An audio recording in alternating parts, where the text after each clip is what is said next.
Welcome, dear listener, back to the Horror Story channel. I am your narrator, and tonight, we will journey together to a forgotten town, a place where silence is not peace, but a bottomless hunger. The horror story about to be told is titled, Part 2, The Pattern. The One Who Eats the Silence. If this is your first time visiting the Horror Stories home, don't hesitate to take a second to hit the like, follow, and subscribe buttons. Your support is the greatest motivation for us to continue bringing you the most horrifying and haunting tales. Now, let's turn off the lights, pull up the covers, and listen. Part 2, The Pattern. Liam didn't remember the run. It was a blind, panic-fueled flight through the grasping, tearing woods. Branches whipped at his face, roots tried to trip him, but a primal terror propelled him forward. The sound of that chorus of whispers and Chloe's stolen voice chasing him through the suffocating darkness. He burst out of the tree line and onto the logging trail where he'd parked, his lungs burning, his clothes shredded, his body trembling uncontrollably. He threw himself into his car, locked the doors, and drove, not stopping until the weak, pathetic lights of Havenwood appeared through his mud-streaked windshield. He collapsed into his motel room, his body and mind a landscape of raw-edged fear. The voice. Chloe's voice. It was the cruelest violation, a surgical strike on the oldest wound in his soul. He knew it wasn't her, that it was a trick, a lure fashioned from his own grief, but the knowledge did nothing to dull the pain. The entity wasn't just a predator, it was a sadist. It savored the fear. He sat in the dark for hours, the recording of the whispers playing on a loop in his mind. He was in over his head. This wasn't a story to be documented, it was a war to be survived. His phone rang, the sudden noise making him cry out. It was Alistair Finch. You went to it, didn't you? Finch's voice was grim, devoid of its usual cynical bite. I can hear it in your breathing. You went to the Nexus. Don't lie to me, Caldwell. It used my sister's voice, Liam stammered, the words catching in his throat. There was a heavy sigh on the other end of the line. Of course it did. It's a carrion eater of the spirit. It found what you were lost and dangled it in front of you. It's a classic psychic predation technique. What else did you see? Liam described the tree, the clearing, the shadow that unfolded from its base. Finch was silent for a long moment. When he spoke again, his voice was tight with something Liam hadn't heard before, genuine academic excitement, laced with fear. A psychotronic geofence, Finch murmured, more to himself than to Liam. The totems, the disorienting woods. It's a perimeter, a ritual boundary designed to keep people out or in. And the tree, it's not a tree. It's an antenna. A focusing lens for the region's latent psychic energy. A genius loci given form and hunger. This is bigger than I thought. What does that even mean? Liam pleaded.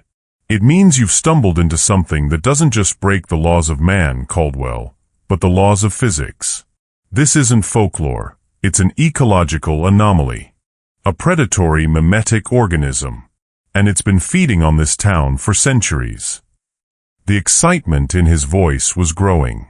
I'm driving down. I have to see this. Stay put.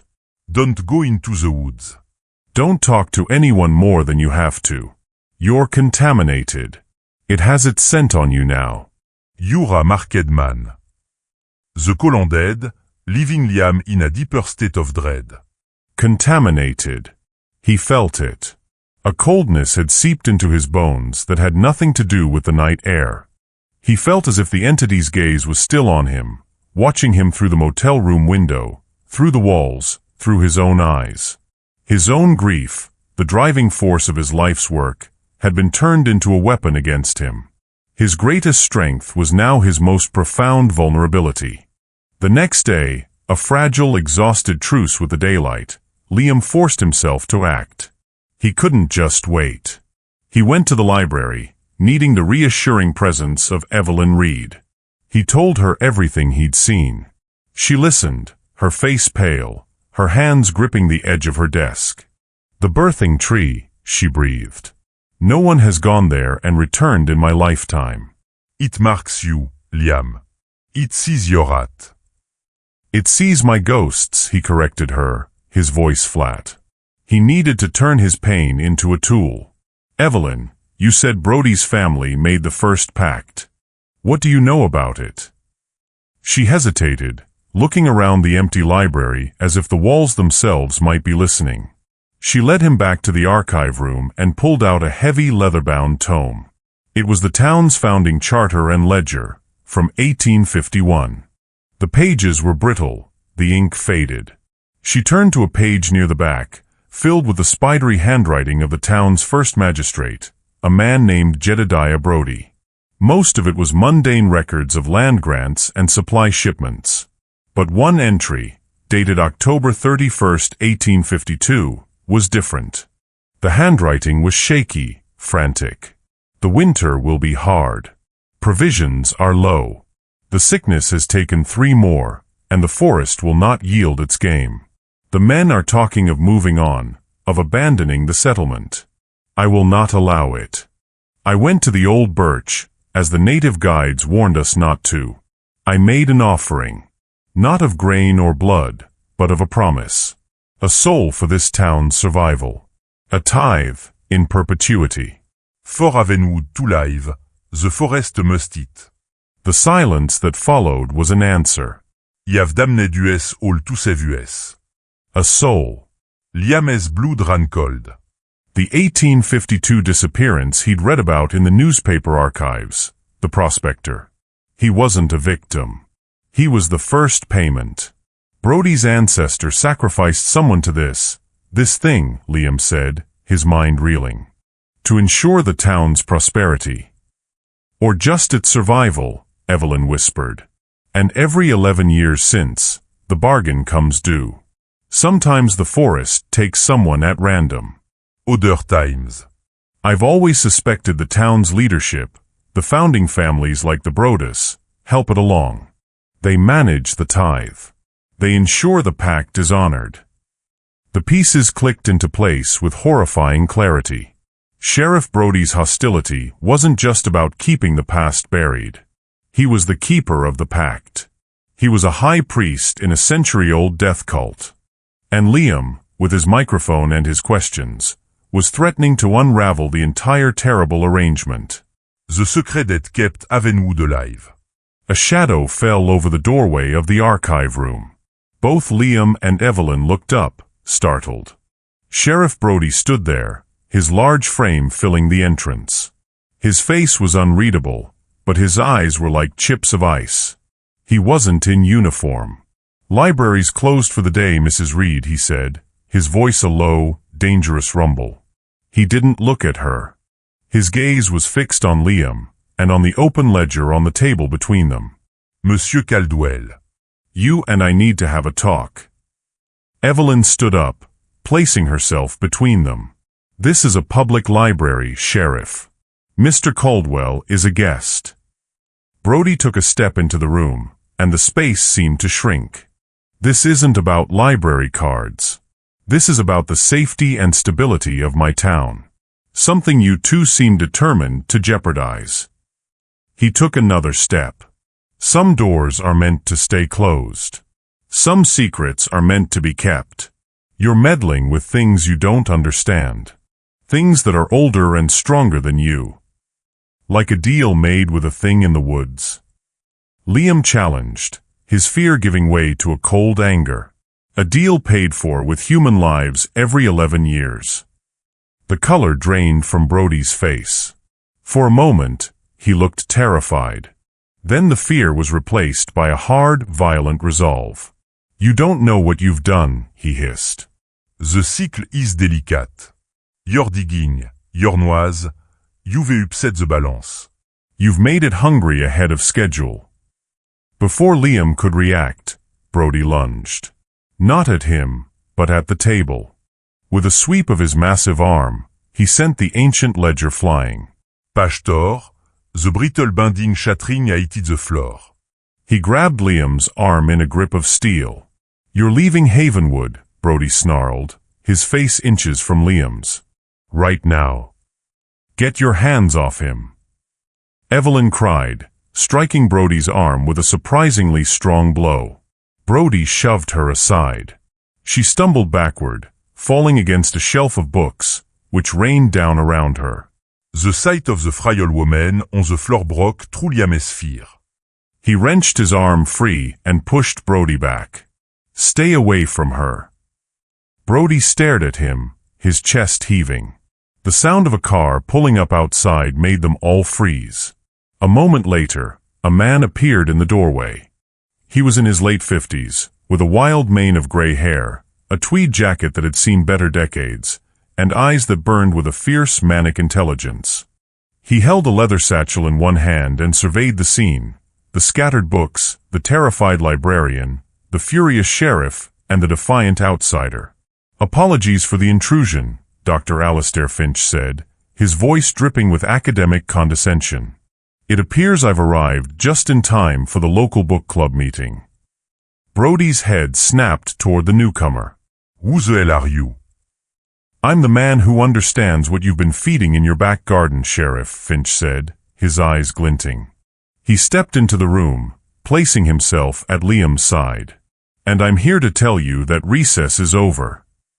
The confrontation was a tense standoff. Brody was outmatched, not by force, but by the sudden shift in dynamics. He was no longer dealing with a lone podcaster. He was facing a united front. With a final venomous glare at Liam, he turned and stormed out of the library.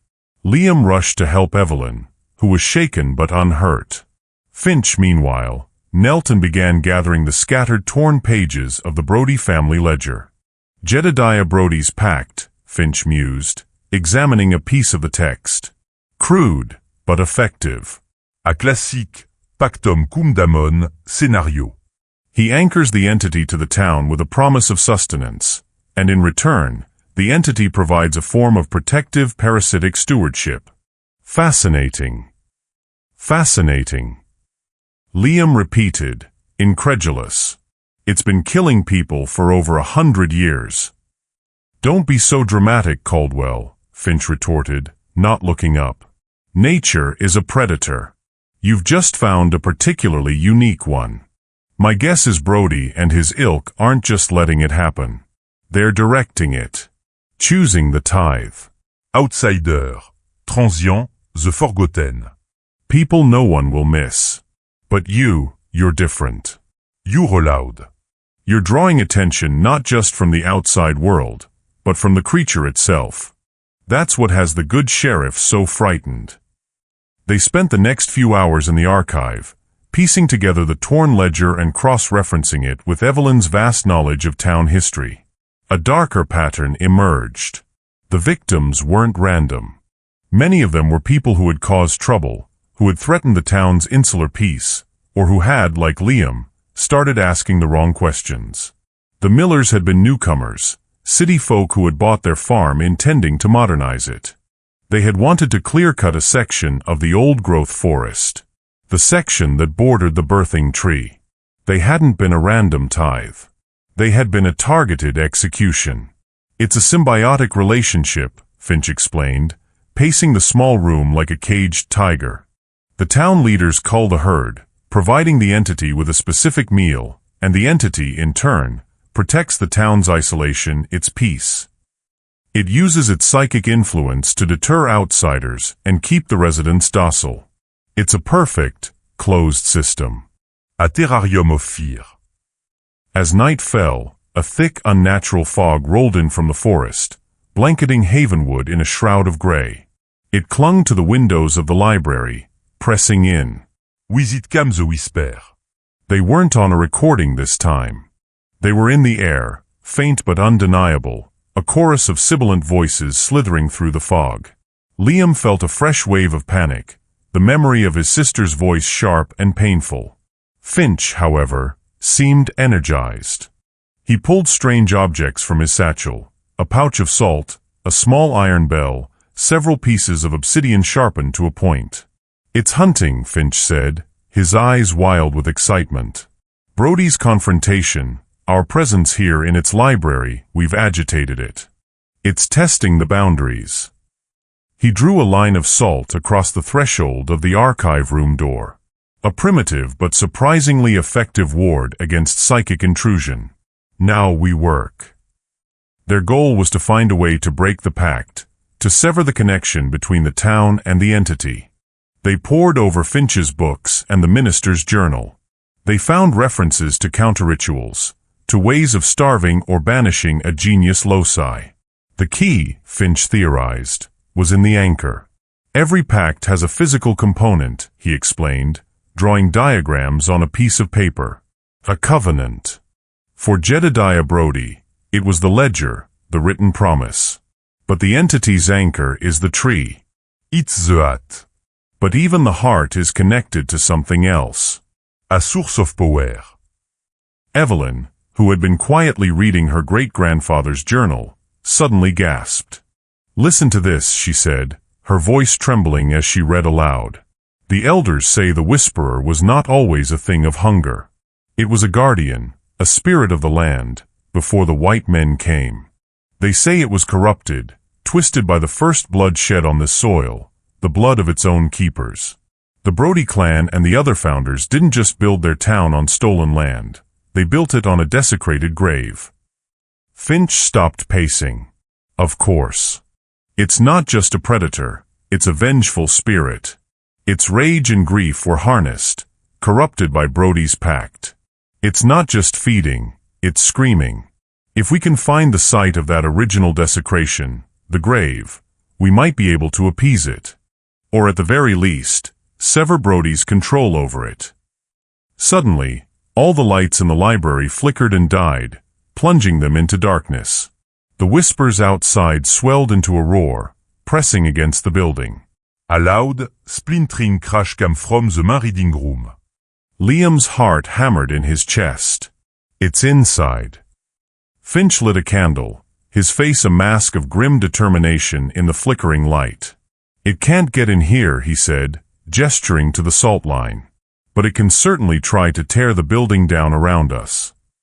Another crash, closer this time. It sounded like a heavy table being thrown across the room. Liam grabbed the tire iron, its weight a pathetic reassurance. Evelyn began reciting a prayer in a low, shaking voice. Through the cacophony of whispers and destruction, a single voice emerged, clear and piercing. It was Chloe's voice again, but this time it wasn't a whisper. It was a scream of terror, seeming to come from just outside the archive room door. "Liam, help me." "It's got me. Don't leave me again." Liam cried out, his resolve shattering. It was a phantom, a trick, but the sound of that voice, screaming his name, was his personal hell. He took a step toward the door. "Don't." Finch yelled, grabbing his shoulder. "It's allure, Caldwell." "It's what it does." The screaming intensified, and it was joined by the frantic, desperate pounding on the archive door. "Liam, please." He was frozen, torn between a rational mind that knew it was a lie and a brother's heart that was being ripped to shreds. The pounding grew more violent, the thick oak door shuddering in its frame. The salt line on the threshold began to smoke, turning black as if touched by acid. The door buckled, splinter of wood flying into the room. Through a crack that opened near the top, Liam saw not a phantom, but a pair of real, terrified human eyes. It was Sheriff Brody. He was screaming, his face a mask of pure terror, as he was pulled back into the darkness of the main room by an unseen force. The screaming stopped, replaced by a single wet, tearing sound. Silence. The whisper faded. The fog outside the window began to thin. The attack was over. The three of them stood in the candlelit darkness, their breath misting in the cold air. The pact had been broken. The town's keeper, its high priest, was gone. The tithe had been paid ahead of schedule. But Liam knew this wasn't an ending. The entity was no longer bound by the old rules.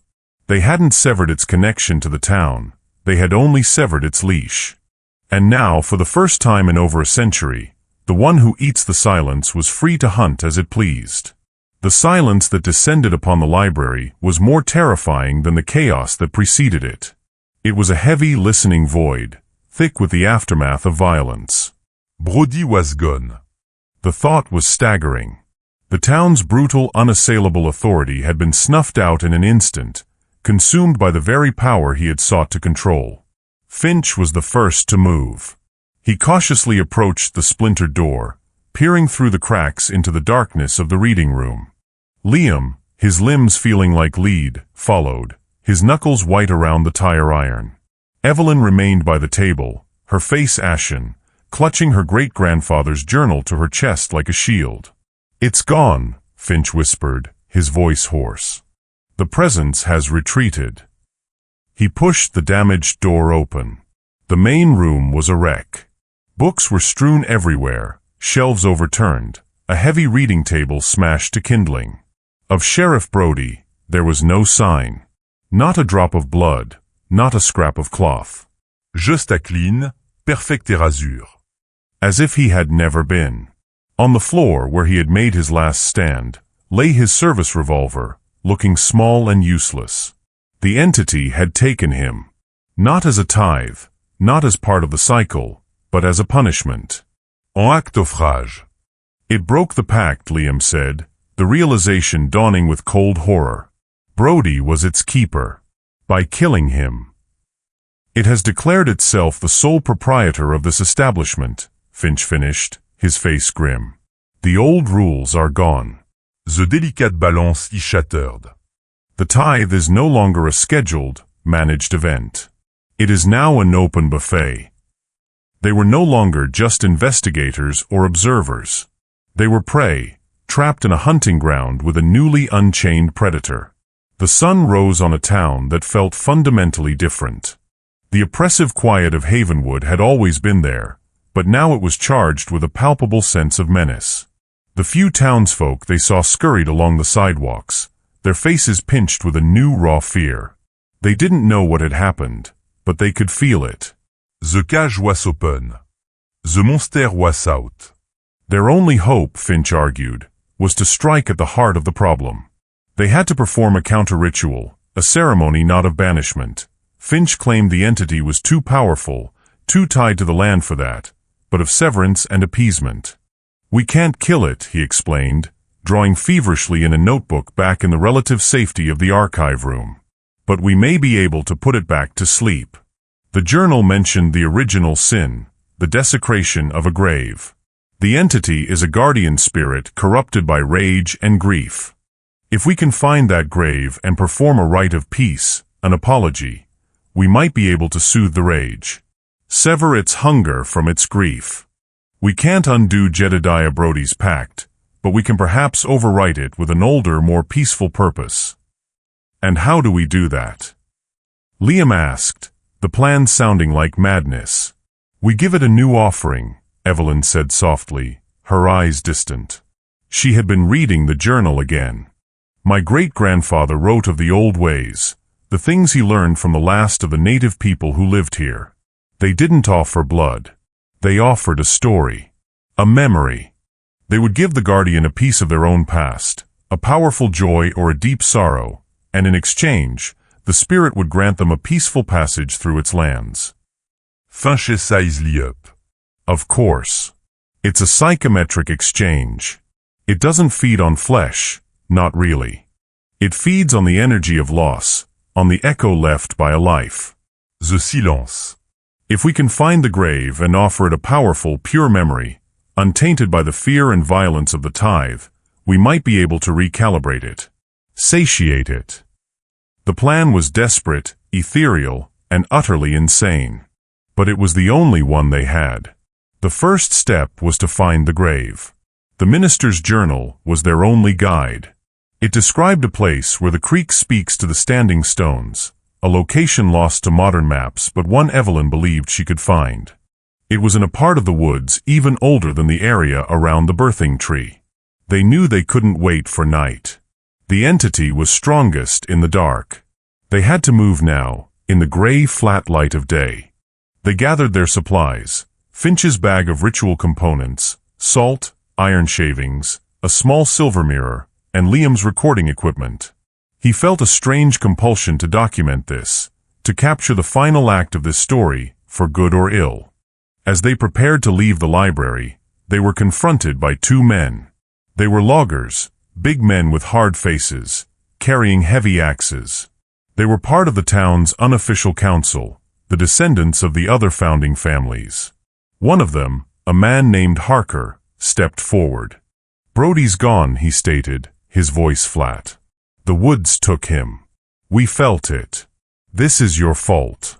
You outsider. Brody made a deal with the devil, and the bill came due," Finch shot back. "We're trying to fix what your ancestors broke." You'll do nothing, Harker snarled. "We're handling it. We're going to give it what it wants. A new offering. Tout qui est down. To set things right." His eyes settled on Liam. "It seems to have taken a special interest in you." Mais bio roi Titouan. They were being offered up as the next sacrifice. Liam felt a surge of adrenaline. He held up the tire iron. Finch held up the small silver mirror, angling it toward Harker. "This entity is drawn to grief and fear," Finch said, his voice cold and steady. "And right now, I see more of it in you than in us. Be careful what you offeit. It might just take you at your word." Harker faltered, his gaze flicking nervously toward the dark woods that bordered the town. The fear was a tangible thing in all of them now. The standoff ended as the other man pulled Harker back. They wouldn't attack directly, not in the open. But Liam knew they would be watched. If they failed, Harker and his men would be there to offer them to the beast. They drove in Liam's car as far as the roads would take them, then set off on foot, following Evelyn's lead. The woods felt different today. The silence was gone, replaced by a constant, low-level hum of whispers. The trees seemed to lean in, their branches like grasping fingers. The air was thick and cold. Evelyn, despite her age, moved with a steady purpose, her knowledge of the land innate. She led them away from the path to the birthing tree, into a part of the forest that felt older, more primal. After an hour of hiking, they found it, a small babbling creek flowing through a cluster of tall moss-covered stones that were arranged in a rough circle. It was clearly not a natural formation. In the center of the circle was a low, flat mound of earth. The grave. The feeling here was different from the raw menace of the birthing tree. This place was saturated with a profound, ancient sadness. The whispers were softer here, tinged with grief rather than hunger. "This is it," Finch breathed, his academic curiosity momentarily silenced by a sense of awe. "We prepare the ritual space." He directed Liam to create a circle of salt and iron shavings around the mound, a space of protection. He placed the silver mirror on the grave, facing up toward the sky. "A mirror to reflect its own nature," he explained. "To make it see the grief, not just the hunger." The plan was this: Liam, whose grief was the strongest lure, the thing that had drawn the entity's attention so powerfully, would be the one to make the offering. He had to reach into his own past, into the wound of his sister's disappearance, and find a memory. Not the memory of her loss, but a memory of her life. A moment of pure, undiluted love and joy. He had to offer that feeling, that perfect, untainted echo, to the entity. He had to feed it joy instead of fear. As Finch made his preparations, the woods began to change. The gray daylight faded rapidly, as if a storm was rolling in, though the sky above the canopy was clear. The temperature dropped.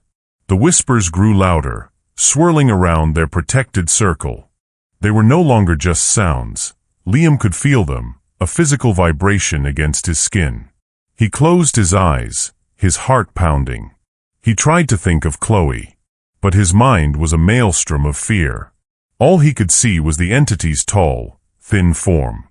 All he could hear was her stolen voice, screaming his name. "It's not working," he gasped, his eyes flying open. "It's feeding on my fear. I can't find the right memory." The wind picked up, howling through the trees. The circle of stones seemed to pulse with a dark energy. From the woods around them, shadows began to coalesce. Tall, thin, faceless shape. Not just one. Dozens of them. Echo of the entity, drawn to the power of the grave. It's too strong, Caldwell. Finch yelled over the wind. Your fear is calling it, empowering it. You have to anchor yourself.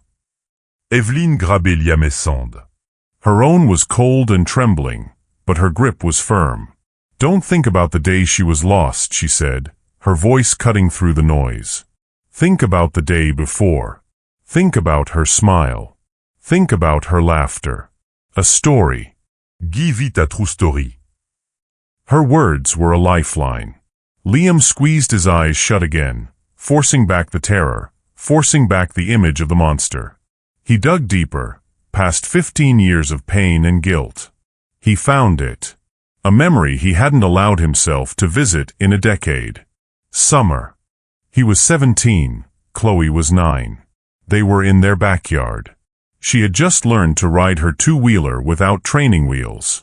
The memory was so clear, so vivid. The smell of cut grass. The warmth of the sun on his face. The sound of her laughter, high and bright and fearless, as she wobbled down the driveway, her pigtails flying behind her. The swell of pride and love in his chest, so fierce it almost hurt. He saw her face, beaming at him, a gap-toothed grin of pure triumph. I'm doing it, Liam. I'm flying. He held onto that feeling, that perfect, sun-drenched moment of joy. He wrapped it in his mind, and with all his will, he offered it up. He spoke the words out loud, his voice shaking but clear against the swirling chaos. Her name was Chloe. She loved the color yellow and catching fireflies in a jar. She had a laugh that sounded like little bells. I remember the day she learned to ride her bike. He told the story. The whole, perfect memory. As he spoke, something shifted. The howling wind began to subside. The swirling whispers softened. A faint, golden light began to emanate from the silver mirror on the grave. The shadowy figures at the edge of the clearing paused, their featureless heads tilting as if listening. But as the rage of the entity subsided, its hunger, twisted by a century of bloody pacts, remained. One of the shadows, larger than the rest, the prime entity itself, was not appeased. It glided forward, passing through the salt line as if it wasn't there. The joy was a pleasant appetizer, but it still craved the main course of fear and loss. It moved toward Liam, its long, spindly arms outstretched. It's not enough. Finch shouted in despair. The grief is soothed, but the hunger is too ingrained. Evelyn Reed stepped forward, placing herself between Liam and the approaching horror. Her face was calm, resolute. My great-grandfather wrote of another way, she said, her voice ringing with a strange power. A story is not the only offering. A librarian knows that a life is just a collection of stories, and a keeper must sometimes sacrifice herself for her library.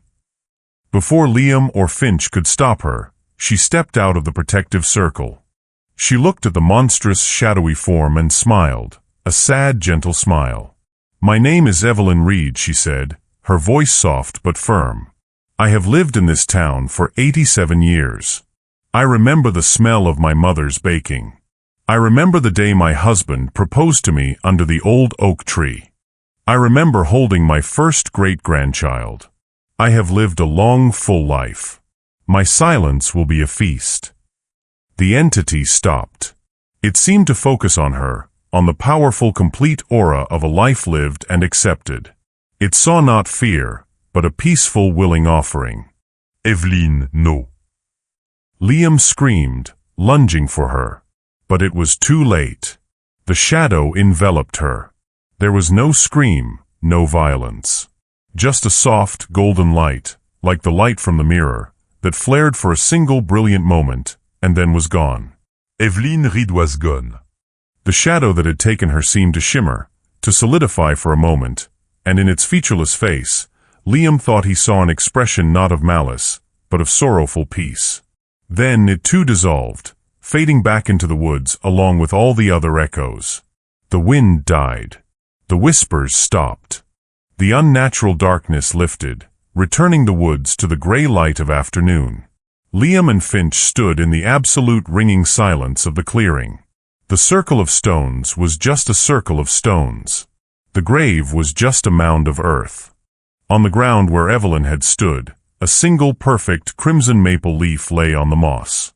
The reckoning was over. The price had been paid. Not with fear, but with love and a life fulfilled. The silence that remained was not the silence of hunger, but the silence of peace. The walk back to the car was a silent, solemn procession. The woods were just woods again. The oppressive, watchful presence was gone, the air lighter, the silence natural and empty. But the emptiness in the world was nothing compared to the void Evelyn's sacrifice had left behind. Liam felt hollowed out, scoured clean by grief and awe. He had come to Havenwood to document a story of loss and had become a central character in a story of sacrifice. Finch was uncharacteristically quiet, the manic energy drained from him, replaced by a somber, academic reverence.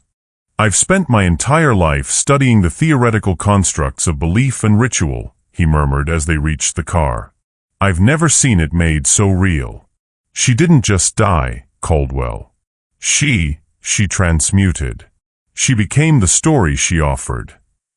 They drove back into Havenwood. The town looked the same, but the atmosphere was irrevocably changed. The subtle curtain of fear that had hung over everything was gone. The faces of the few people they saw on the street looked tired, bewildered, but the pinched, haunted look was absent. They were like prisoners who had woken up to find the doors of their cells unlocked, unsure of what to do with their newfound freedom. Liam's first instinct was to pack his bags and flee, to put Havenwood in his rearview mirror forever. But he couldn't. Not yet. He owed Evelyn more than that. They went back to the library. The wreckage in the main reading room was a stark reminder of the night's terror, but the building itself felt peaceful for the first time.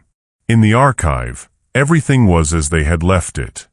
On the desk, Evelyn's reading glasses lay next to her great-grandfather's journal.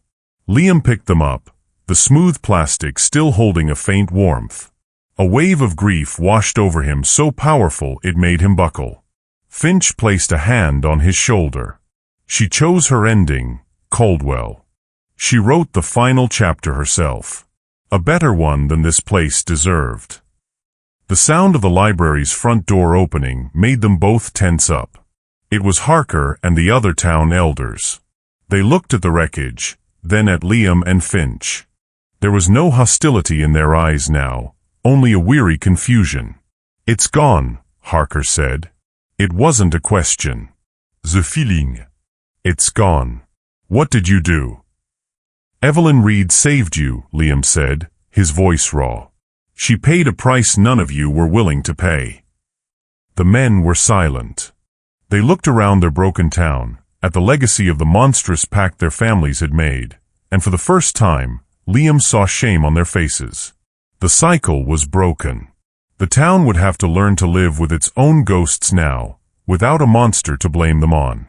Liam knew his work here was not quite finished. He had one last story to tell. He spent the next 2 days in his motel room, not packing but writing.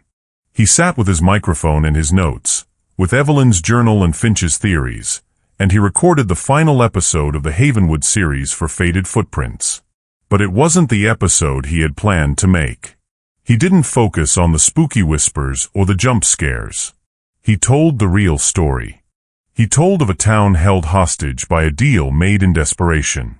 He told of a lonely, grieving spirit, twisted into a monster by a century of fear.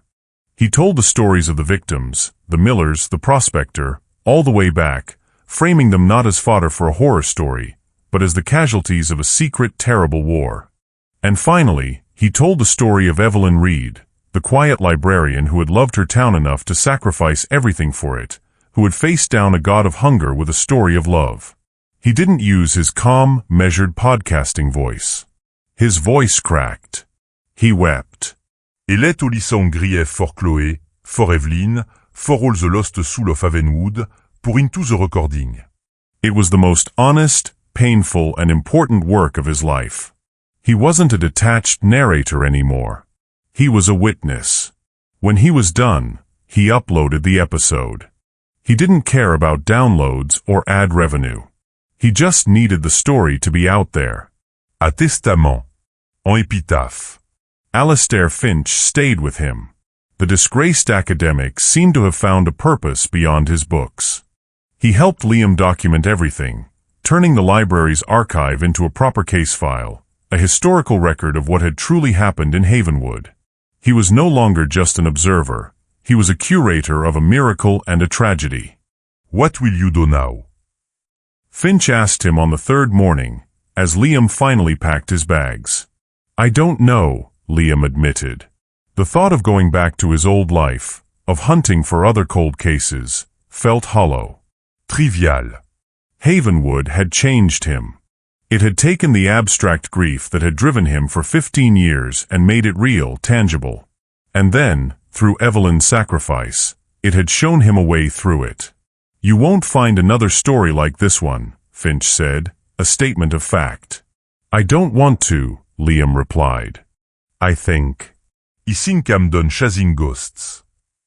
He walked through the town one last time. He saw people clearing debris, talking to each other with an openness he hadn't seen before. They were a town waking from a long nightmare, blinking in a new, uncertain dawn. He stopped in front of the library. On the front steps, someone had left a small bouquet of wildflowers, a tribute to the librarian who had saved them all. Before he got in his car, he took the small plastic-wrapped sneaker, Josh Miller's shoe, and walked to the town's small, neglected cemetery. He found a quiet spot under a weeping willow, and with his bare hands, he dug a small hole. He placed the sneaker inside and covered it with earth. It wasn't a real burial, but it was a gesture. A final piece of a lost story being laid to rest. He drove out of Havenwood, the sign proclaiming it a friendly place to call home, looking less like a lie and more like a hopeful future possibility. He didn't look back. The final episode of Faded Footprints became a phenomenon. It was unlike anything he'd ever produced, a raw, emotional confession that resonated with millions. It brought a strange, quiet fame to Havenwood, but not the kind that brought ghost hunters. It brought folklorists, historians, and people who simply came to lay flowers on the library steps. The town slowly, tentatively, began to heal. Liam never produced another episode of the podcast. He couldn't. His journey was over. The gaping hole in his life left by his sister's disappearance would never truly close, but it no longer defined him. He had learned in Havenwood that silence isn't always empty. Sometimes, it's a space for healing. Sometimes, it is the final peaceful word after the story is told. He had chased the silence of the lost for so long, but in the end, in a small, forgotten town in Oregon, he had finally found a measure of peace in a silence of his own. And so, the story of the one who eats the silence has come to its conclusion. A sad, yet beautiful and complete ending. Wouldn't you agree, listeners? Thank you to all the listeners who have journeyed with the Horror Stories channel to this very moment. What do you think about Evelyn's sacrifice and Liam's ending? Let us know your thoughts by leaving a comment below. Don't forget to hit like if you enjoyed this story, and subscribe to the channel to keep following other thrilling and terrifying tales. Once again, thank you sincerely, and see you again in the next stories. We wish you a peaceful night, if you can manage it.